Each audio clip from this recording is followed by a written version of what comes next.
What's up, you guys? It's your girl, Mika Chanel, back with another edition of Mika Chanel is Just Saying. Tonight, we are talking about this brand new show, you guys. The next 15, I was going to say the first 15. The next 15, season 1, episode number 1. It came on last night. What did you guys think about this show? I think I'm going to love the show. It has some of my favorite reality stars on it. I love me some Jennifer Williams. I love me some Claudia Jordan. I do like Laura Govan. Though I don't really know a lot about her. New York was hilarious to me on Flavor Flav, and what was her show? I Love New York or whatever. I don't know Benzino. I don't know Karamo, but I will get to know them during this season. But I'm excited. I think I'm gonna like the show. So I'm just gonna run down real quick about what happened. It was a lot that happened in this first episode, but at the same time, I don't think it's gonna take me that long to get through it. So let's start. We see Claudia Jordan, my girl from the Real Housewives of Atlanta. I was so sad that she was not back on this season. I don't know why they didn't ask her back, you guys. I mean, I don't really know why they didn't ask her back. I thought maybe this season she would have been able to come back with, maybe she would have had a nice little storyline or something.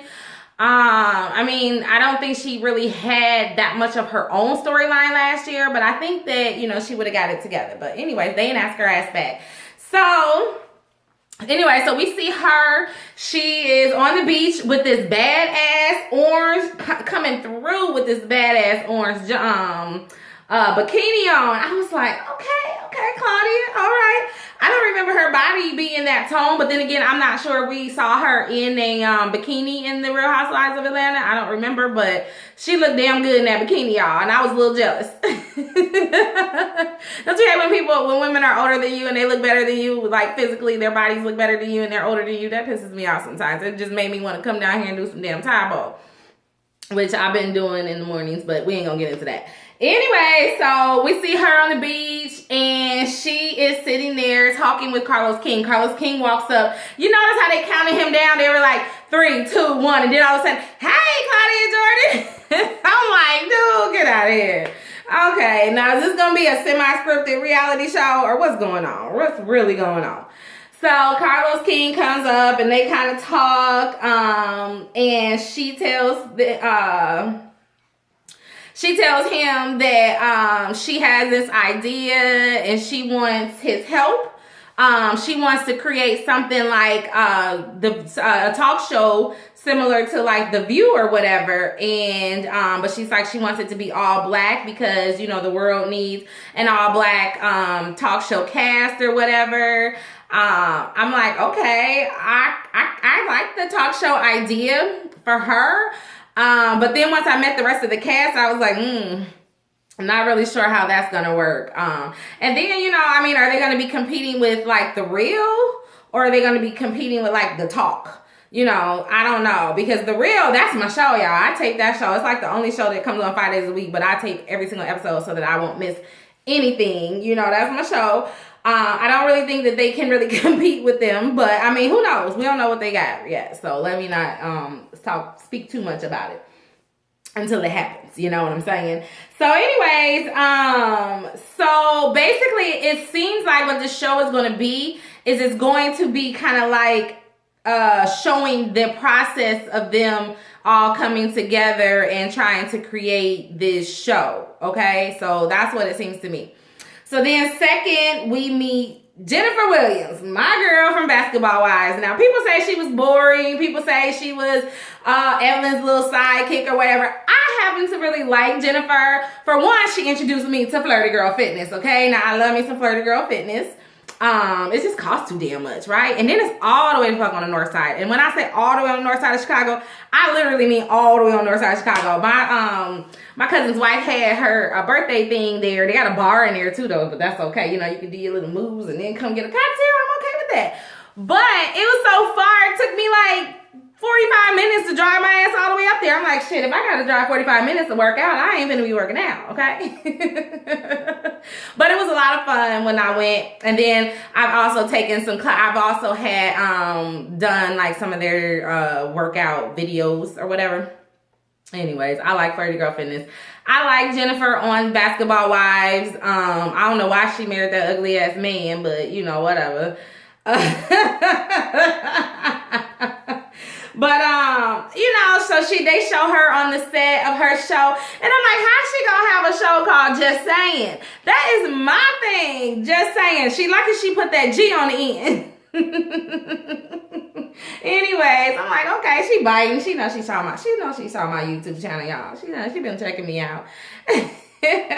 Anyways, so she in the scene that we see of her on her show, she has Laura Govan on, and Laura and her are just kind of discussing the emails that came out with Laura, talking about her ex-husband, and I mean, she was giving the lowdown, okay? We all know the story with Laura and her. I mean, he's not even her ex-husband. He's like her on again, off again, boyfriend, baby daddy, whatever. She said he was her drug addiction because she is who we meet next. Like, you know, of course she was on the show, but then we see her one-on-one next, Laura Govan. And we know Laura Govan from Basketball Wives. Well, of course, Jennifer was from Basketball Wives Miami. Laura's from Basketball Wives LA. You know, we first meet Laura on Basketball Wives LA when she was getting her ass stomped, ass kicked by motherfucking Malaysia, because Laura thought she was about the, you know, she thought she was about that life. And Malaysia had to be like, Compton, bitch, let me show you what we do over here on West Side. How you do it? West Side? I can't do it. I don't know how to do it. Y'all, my fingers don't twist that way.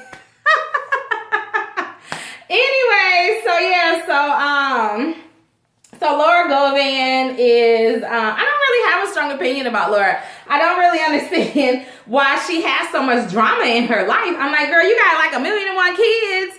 You know, what, she got like 4 kids? And she said, you know, and I just don't understand how you even have time to have drama, okay? Shit. That's a lot, you know? I think her and her sister right now, I don't know what their relationship is. Maybe she'll talk about it on the show. You know, they have fallen out or whatever, but hey, maybe they'll talk about it on the show. I don't even know, okay? Anyways, who will we meet next? Karamo. Karamo Brown is from The Real World Philadelphia. I guess it aired in 2005. That was way past the time that I had stopped watching The Real World. You know, I watched The Real World from, you know, the very first one, The Real World New York. And I think the last one that I remember watching, I don't know if it was Las Vegas. I think they've been in Las Vegas a couple times, but I mean the first time they were in Las Vegas. Or was it, I don't know, you guys. I remember, let's see. I remember New York. I remember LA. I remember San Francisco. I remember Miami. I remember Boston. I remember when they went over to England. They were in, so maybe I only watched the 6. I kind of sort of saw the first season when the first time they were in Chicago. I think that was around the time that I had stopped watching it. Was like that first time when they were in Chicago. Yeah, I think because I don't really remember that cast at all. So I think that's when I stopped watching it. So that was probably around 2001, 2002. So I probably stopped watching it a little bit before because I don't know who the hell Karamo Brown is. Okay, I'm going to have to look at my notes again and remember his name. But I guess he was the first black, openly black gay male on the Real World franchise. And I guess he had like a lot of drama with his castmates. You know, they felt like he didn't like white people and things like that. But I guess it was just, he was saying it was just because he stood up for, you know, for his people. And he was pro-black, and some people confuse, you know how people do. They confuse being pro-black with being against everyone else, which that's stupid. I mean, I can't even think of any other word besides the fact that it's stupid, okay? So whatever. We ain't gonna get into that subject right now, y'all, because I could talk about that one all day. Anyway, so he has a son. So at first I thought the guy that was bringing him his water or pop or whatever, he brought him up into the studio because we see him on the set. He has a talk show. I don't know what kind of show this is. I think it may be like a local show over in California, and so he's on the set, and then you see this guy bringing him like a pop or something like that. And I was thinking like, oh, is this his boyfriend?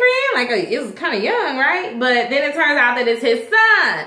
And I'm like, his son, didn't he just say he was gay? But I guess this is his son from maybe back when in his confused days or whatever, because he said one day he came home and it was just like some child support papers. And he was like, what the hell is this? You know, he thought he was being punked, but he wasn't being punked, okay? Whatever you was doing when you was out there confused, wasn't sure which way you wanted to go, you created a baby. So the baby looks like he's damn near grown. Like he's about 20 years old or so, probably a little older than that. I just thought that was hilarious because I was sitting there like, no, okay, now where did the son come from? You know. Anyways, so then you see Claudia, she comes to his set and basically, you know, asks him to be a part of the project, and he's asking her like what other people has she brought on, and she's like, you know, she wasn't really sure about everybody, but she knows that Jennifer Williams is going to be a part of it. And he's like, oh, how is that going to work? Because isn't she dating your ex? And then Claudia goes into this whole thing about, you know, she don't care about this ex. You know, he couldn't even keep his dick hard. He was soft and all this and all that. And I was like, you know what? I don't like that. You know, whatever happened in your relationship with that man, leave it in the relationship with that man. If it's over, it's over. You don't have to be bad-mouthing the man. You know what I'm saying? I don't like when people do that. It's so freaking annoying. You know, just because your feelings are hurt, you know, or whatever happened, it happened, you know, but at some point you were into this person, you know, so I don't like that. Ugh. Anyway, so yeah, so they kind of just chit chat a little bit, and he said he's down. Then we meet Mr. Benzino. Now, most of y'all out there in probably already know Benzino. I have no idea who Benzino is. I've heard his name before, but I've never actually watched Love and Hip Hop Atlanta ever. I've never seen one episode of it. Like, I first met K. Michelle when she brought out her, you know, when I heard her song, you can't raise a boy because he act like a man, because he act like a boy, whatever. I had no idea she was on Love and Hip Hop. I've never seen Love and Hip Hop Atlanta. I've never seen Love and Hip Hop Hollywood.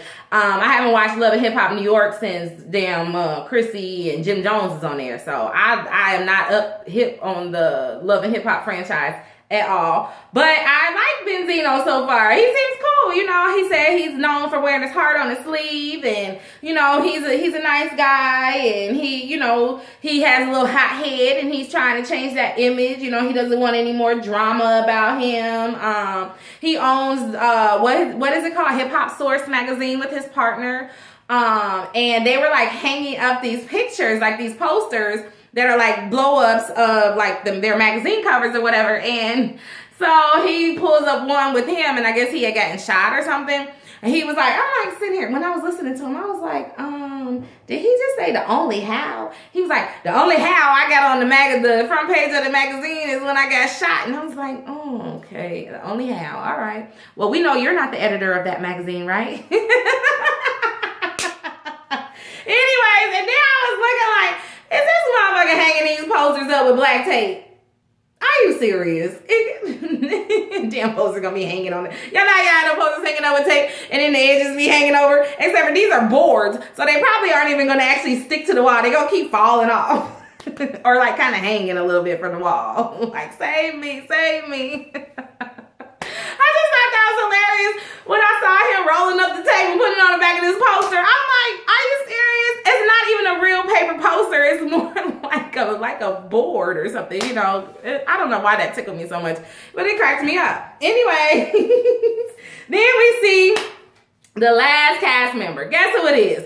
Tiffany motherfucking New York Pollard. Now, where's she been? You know what I'm saying? She talking about she is the queen of reality TV, okay, y'all? She said she is the queen. And she laid the word, paved the way for all of these motherfuckers that's eating when she's over there struggling to make their way. You know what I'm saying? She said she was the first to do it. She was the HBIC, and she is still the HBIC.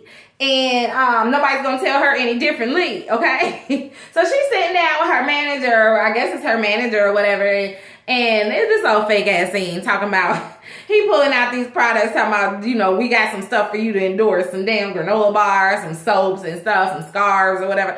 I'm like, Okay, what the hell she finna endorse? Ain't nobody even heard from her in like 10 years since when she did I Love New York and all of that. You know, I'm like, girl, bye. This some man you just done pulled off the streets, like pretend like you my manager, okay? But when he told her that Carlos King wanted to work with her, now this made her very excited or whatever, you know.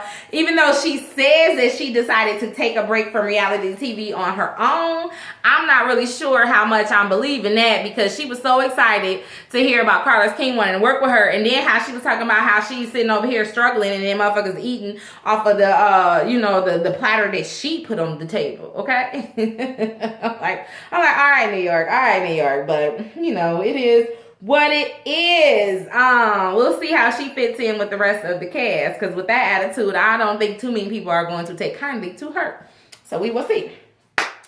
Jennifer, in the next scene, we see her meeting, she said, with her good friend, Mr. Al Reynolds. Y'all know he used to be married to Star Jones. Y'all know she said he pulled the wool over her eyes, but okay. Girl, you know that man was gay. We all knew that man was gay. But Jennifer don't even know the man's gay, or she don't want to admit that the man is gay. Because she's like, I don't know if he's gay. He's one of my really good friends. I don't know if he's gay. But we are meeting on the gay side of town. And there's a lot of rainbow flags around or whatever. I'm like, girl, if he's your good friend, you know which way he goes, okay? Just say you don't want to say it on the show. You know what? I don't remember him looking so sexy like that. Did he always look like that? I don't remember him looking like that. I mean, it's not like his face was all that. He wasn't like an ugly guy. But I mean, you know, he had all of this going on. Yeah, it was okay. But he let her know. He was like, girl, you finna be on this show with Claudia. You date her ex-man. Now, you know she gonna bring it. Are you ready for Claudia? She was like, I ain't worried about Claudia. And he looking at her like, girl, you might be wanting to be worried about Claudia, because your ass know you cannot go for a tongue tussle with Claudia. You don't want to even do it. You know, that's kind of the way he was saying it. But then they was throwing shade on Claudia or whatever, talking about, well, you know, she bring all the boys to the yard, and, you know, if she wanted to sleep her way to the top, then ain't nothing wrong with that. You know, whatever. They throwing shade at Miss Claudia, but he still let her know that she may not want to tangle with Claudia. Anyway, so we see in the next scene, we see the cast. They are all getting together, everyone except for New York, because New York is down in the dang lobby. They won't let her up. I don't know if they won't let her up, or if this was just supposed to be some kind of dramatic scene or whatever, because she has on the black and white print dress, and I guess black and white print doesn't show well on camera, so it's going to be like a blur or whatever. I don't know. And she's down there like, I don't want to change my dress. Nobody ever told me this or whatever. So the rest of the cast are upstairs, and they are sitting down in this conference room, and Carlos King walks in, and he lets them know, you know, wait a minute, before I get to that, did y'all notice, or am I just reading stuff into this? But did y'all notice that when Benzino came in, he gave Claudia a one-handed hug, because he had one hand in his pocket, and he gave her a one-handed hug. And then he went around, he gave what's her name, Laura, you know, a two-handed hug, just a little two-handed pat on the back. And then he went back to the one hand when he went to Jennifer. Now I'm like, well, why was Laura so special that she got a two-arm hug? You know what I'm saying? Was I reading too much into that? Did this girl tell him, you better not touch Claudia, you better not touch Jennifer? I mean, I don't know. Like, you know, I don't know what that was about. I probably was just reading too much into it, y'all. That's probably what was going on. But anyway, so they're all sitting there. They're like trying to figure out, Simba, stop it. This dang cat, y'all. Oh.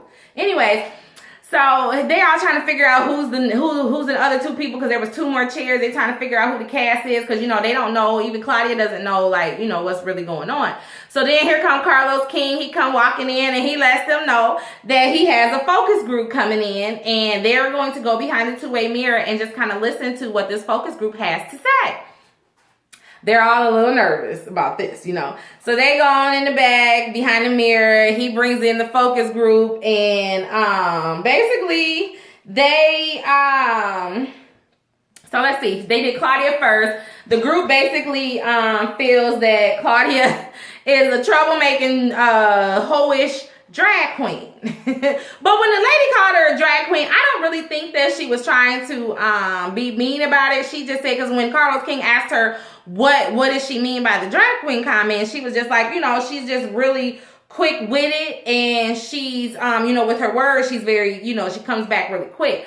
But I don't, I don't think that Claudia and them heard the rest of it after she heard the fact that the lady said drag queen, Then the other chick said she looked like a man in the picture, so they were being very shady to Claudia. Then they felt like they clearly didn't know who the hell Karamo was, because Carlos had to explain that he was on the real world. Carlos didn't even know which year the man was in the real world. He was like 2002, 2003. Dude was like, nah, it was 2005, okay? It's like, you got it all wrong, Carlos. They think Benzino is a hot ass mess and a bobblehead because he ain't got no neck, and they felt like he was just, he's too emotional or whatever. They thought Jennifer was just a bougie ass, stuck up ass, weak ass person that couldn't stand up for herself. And then they thought Laura was cool, but they didn't understand why she had so many kids in this unstable ass relationship. Which is, I don't understand that shit either. Like, why you keep having kids with this man if y'all are just on again, off again for 100 years? I mean, I don't even understand. Like, every time y'all make up, when y'all having y'all makeup sex, y'all just make a baby girl. You ain't heard of birth control. I mean, I hope you're done, And then they said something about her weight, like how she gained a lot of weight, she lost a lot of weight or whatever. But, when she first came on to Basketball Wives, she had just had her baby. So, she probably shouldn't even have been on TV, just because she, from when she was first on, like the first half of that first season of Basketball Wives LA until like towards the end, and then the other seasons that she was on there, she was like almost a completely different person. So I just think her hormones were all over the place or whatever. So I don't know. But yeah, so that's kind of what the focus group thought of them. And then after that, Carlos brought the cast into the room with the focus group. Now, everybody in this focus group was looking around like, oh my God, I can't believe it. Now, especially the one lady that had the long braids. Now, she had the most to say, but she looked the most embarrassed. And when Claudia said something about like, oh, I guess y'all think I'm loose, she was like, well, we only see what we see on TV. And, I didn't think you was going to be that sensitive or whatever. Clearly, she was not expecting for the people that she was talking about to come and pop up in her face. No, I guess none of them were. Anyways, y'all, I made this cucumber martini, but I forgot to peel the cucumbers, so it's like extra dark, but it tastes extra good.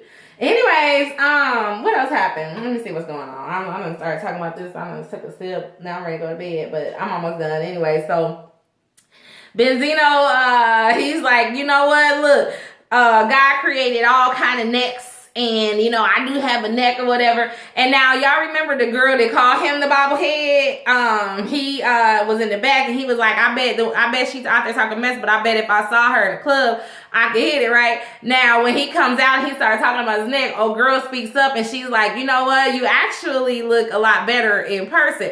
I was sitting here like, well, maybe he was right. Maybe he can smash if he wanted to. You know what I'm saying? Because she looked, she looked like she was right for the picking, okay? She was ready to get on some Benzino, okay? Anyways, then Jennifer goes in and she just was like, I heard you guys said I was boring or whatever. No, first, Karamo, he talks and he's like, you guys see the shows, but you really don't understand, how hard it is for us to put our lives out there. And especially for somebody like me, I didn't even get paid. These motherfuckers making thousands and hundreds of $1,000s on episodes and I got nothing, okay?